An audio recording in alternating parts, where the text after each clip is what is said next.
semua, apa kabar? Bertemu lagi dengan Kak Karin nih.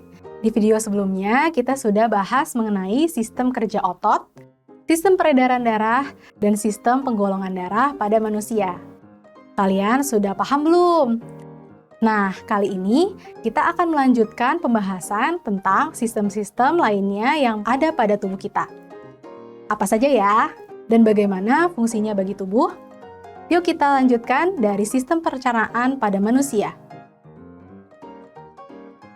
Sistem pencernaan adalah serangkaian jaringan organ yang bekerja untuk mencerna makanan. Selama dalam saluran pencernaan, makanan akan mengalami proses pencernaan, baik secara mekanik maupun secara kimia. Selama dalam saluran pencernaan, makanan akan mengalami proses pencernaan, baik secara mekanik maupun secara kimia. Pencernaan secara mekanik adalah proses pengubahan makanan dari bentuk besar atau kasar menjadi bentuk yang lebih kecil atau halus. Proses itu terjadi di dalam mulut dengan bantuan gigi dan lidah. Pencernaan secara mekanik juga terjadi di dalam lambung dengan bantuan gerak peristaltik dinding lambung, sehingga makanan seperti diaduk. Sedangkan pencernaan secara kimia adalah proses pengubahan zat makanan dari bentuk yang kompleks menjadi bentuk yang lebih sederhana dengan bantuan enzim pencernaan. Misalnya saja pengubahan protein menjadi asam amino yang dilakukan oleh enzim tripsin. Organ sistem pencernaan meliputi mulut, kerongkongan, lambung, usus kecil, usus besar, rektum, dan anus. Sementara kelenjar pencernaan antara lain terdiri dari ludah atau air liur, pankreas, kantung empedu, dan hati. Mari kita mulai dari organ yang pertama, yaitu mulut. Mulut adalah awal dari saluran pencernaan.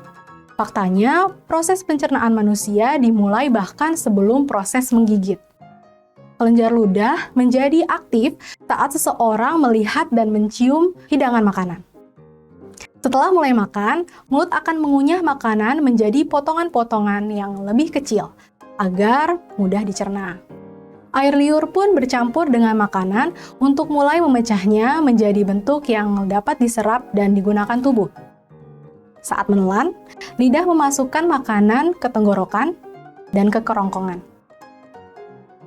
Selanjutnya ada kerongkongan.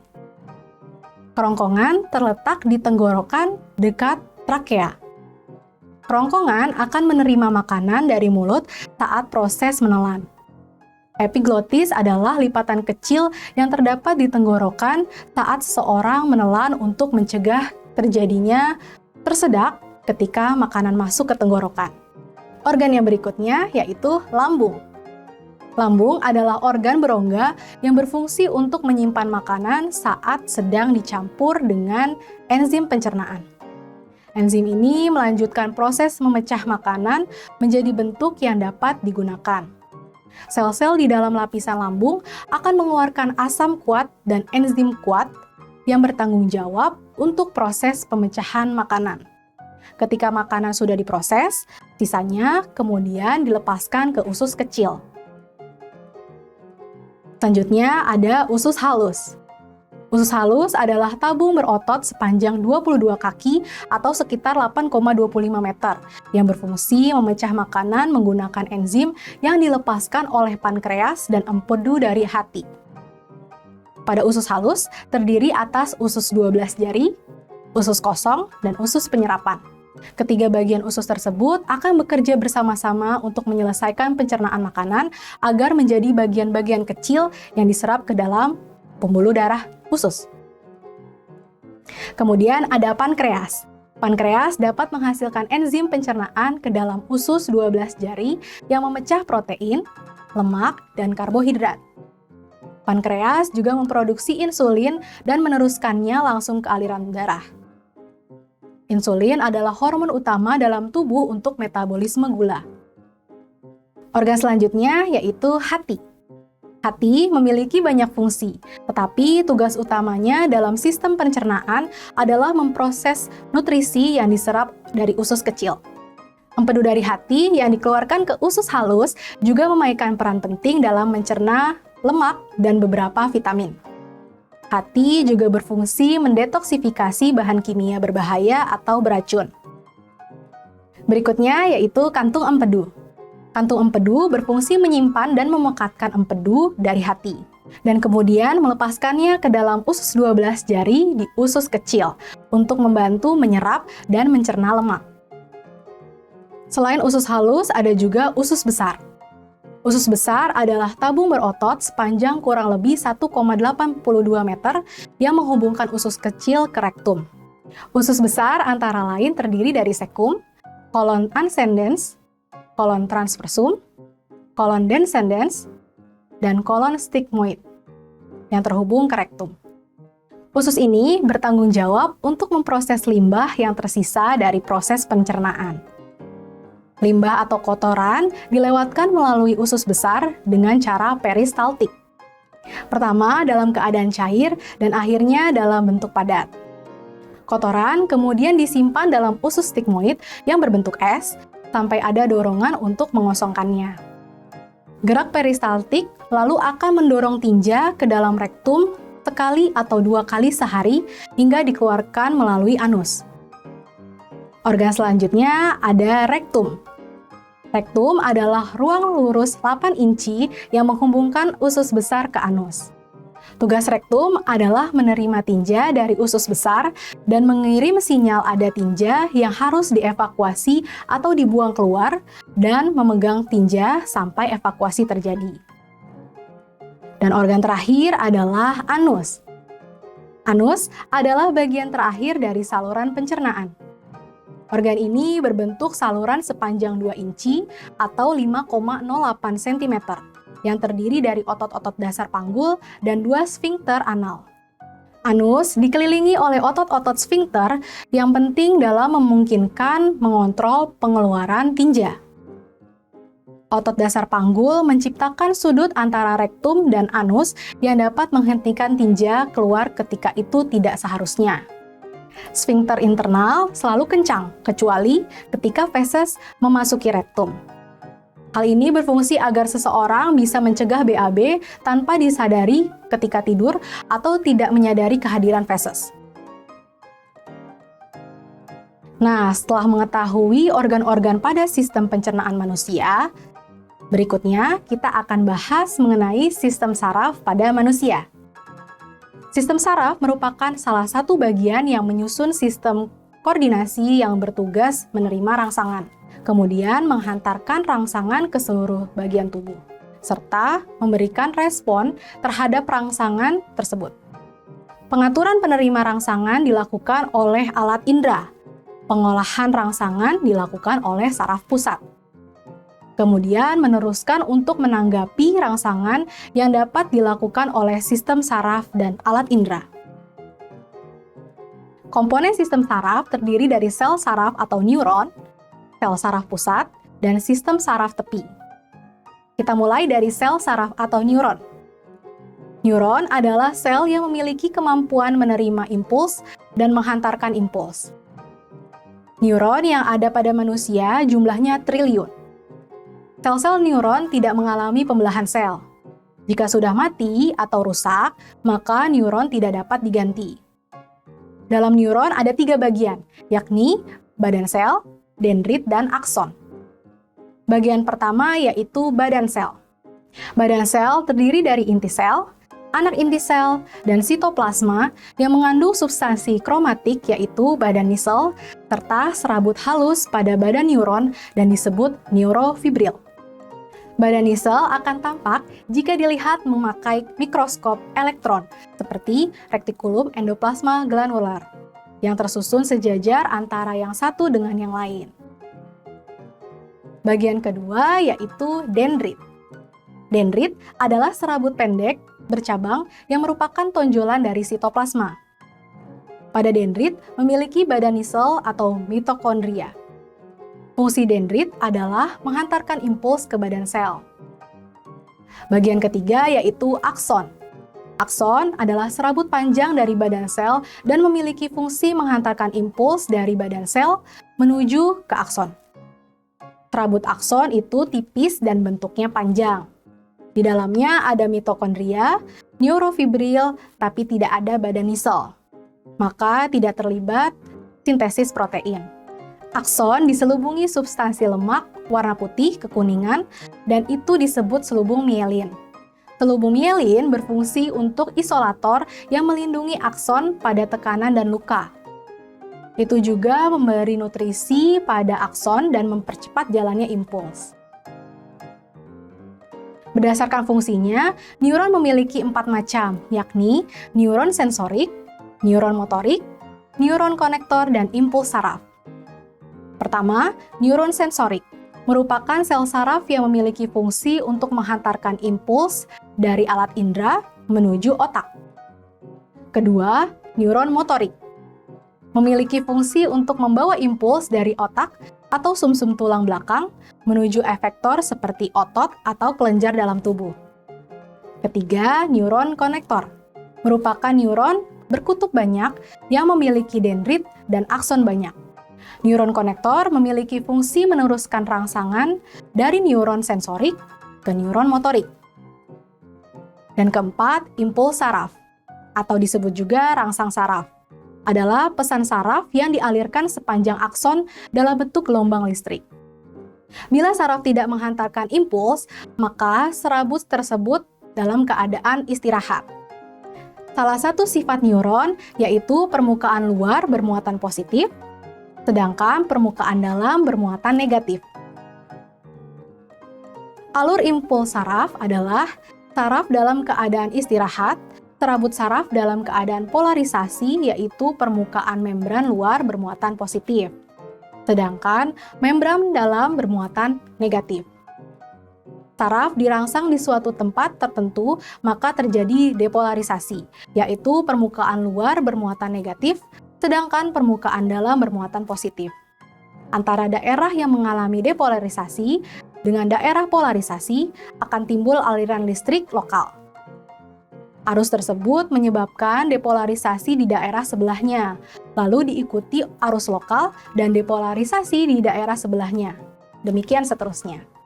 Depolarisasi akan menjalar di sepanjang serabut saraf, sehingga itu disebut impuls saraf.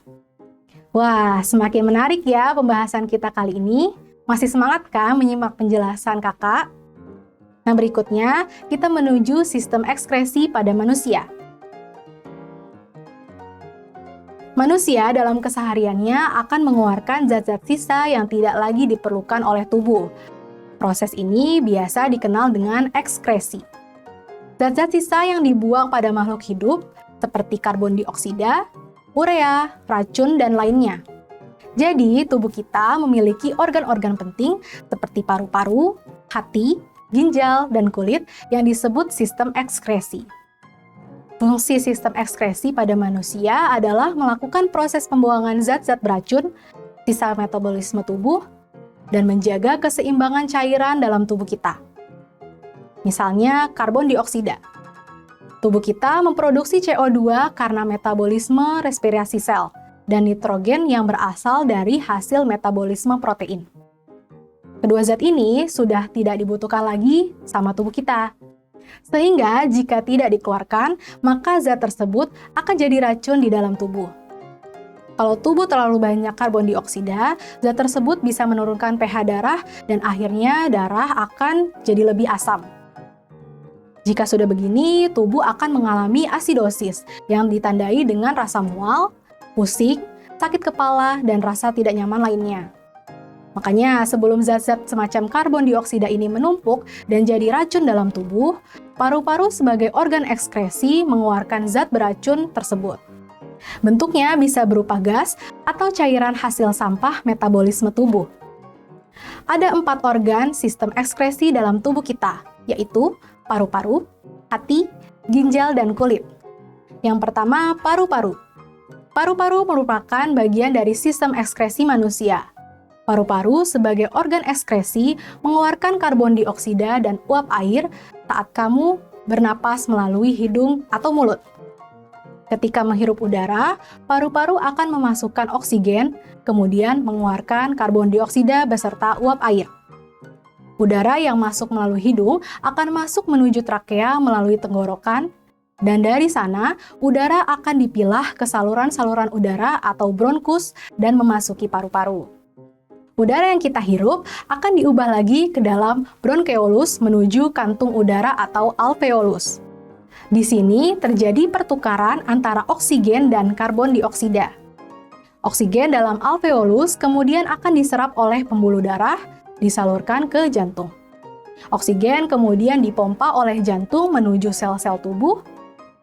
Proses metabolisme ini menghasilkan karbon dioksida yang akan diserap oleh darah dan dibawa kembali ke paru-paru untuk dikeluarkan dalam bentuk gas dan cairan. Gas dan cairan itulah yang disebut CO2 dan H2O. Organ yang kedua yaitu hati. Hati merupakan sistem ekskresi yang menjadi pusat sortasi zat-zat yang ada di dalam tubuh. Zat yang akan disaring berasal dari sistem pencernaan. Sistem ekskresi hati berfungsi memilah zat-zat mana saja yang masih berguna bagi tubuh, yang harus dibuang, dan harus diolah lagi. Saat menemukan zat beracun, hati akan mengubahnya menjadi zat yang lebih aman.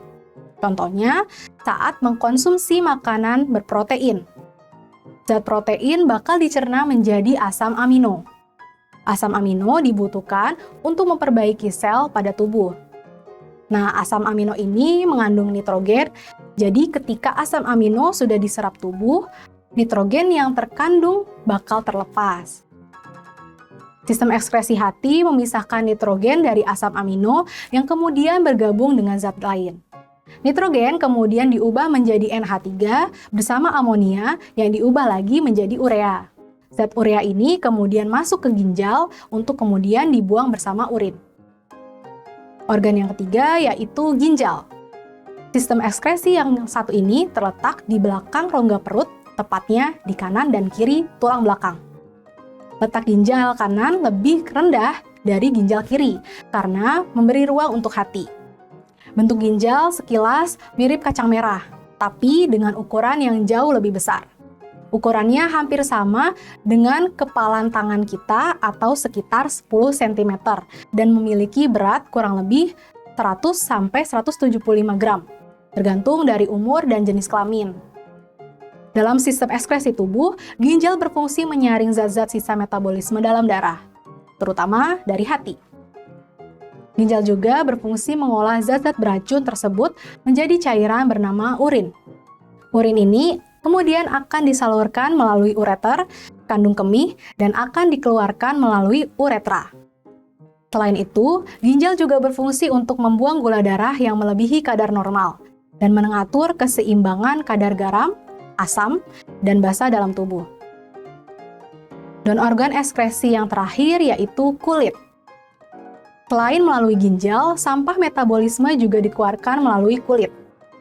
Kulit berfungsi sebagai sistem ekskresi karena mampu mengeluarkan cairan berupa keringat. Keringat ini dikeluarkan oleh kulit melalui kelenjar keringat atau glandula sudorifera yang terletak di lapisan dermis kulit.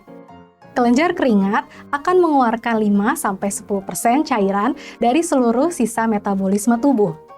Serabut saraf yang ada di pangkal kelenjar keringat berfungsi merangsang kelenjar keringat menyerap air, mineral, serta produk buangan metabolisme seperti asam amino, urea, dan asam laktat dari kapiler darah.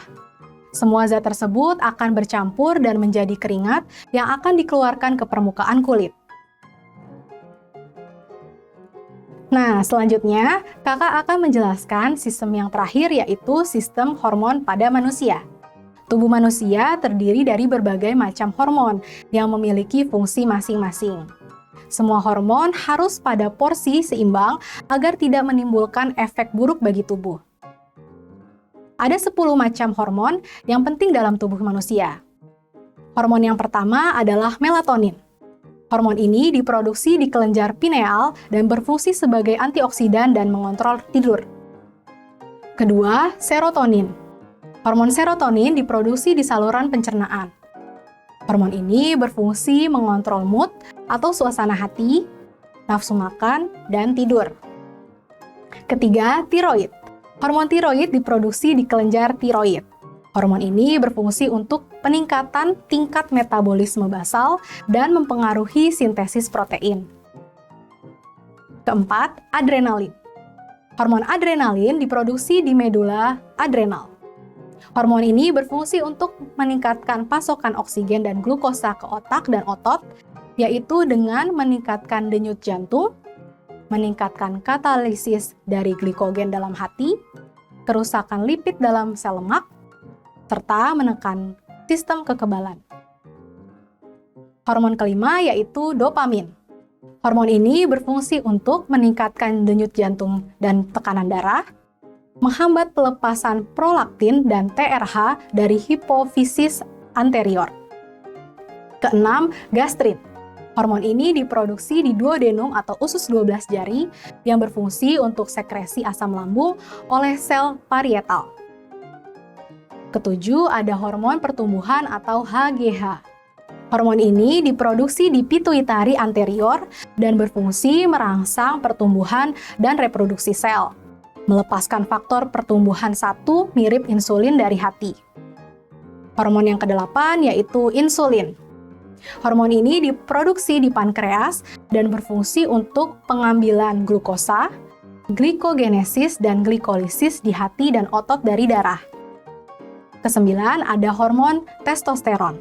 Hormon ini merangsang pematangan organ-organ seks pria, skrotum, pertumbuhan jenggot, pertumbuhan massa dan kekuatan otot, dan meningkatkan kepadatan tulang. Dan terakhir ada hormon progesteron. Hormon ini diproduksi di ovarium, kelenjar adrenal, dan plasenta saat hamil. Hormon progesteron berfungsi menaikkan faktor pertumbuhan epidermal, meningkatkan temperatur inti selama ovulasi, mengurangi kejang dan rileks otot polos, memperluas saluran pernapasan dan mengatur lendir, antiinflamasi, mengurangi kegiatan kandung empedu, normalisasi darah dan pembekuan pembuluh darah.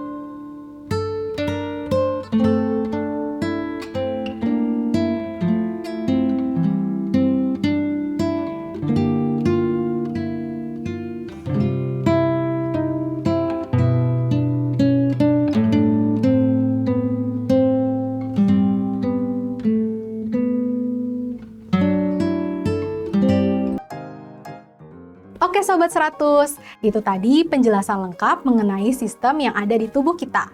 Mulai dari sistem pencernaan, sistem saraf, sistem ekskresi, sampai sistem hormon pada manusia. Gimana?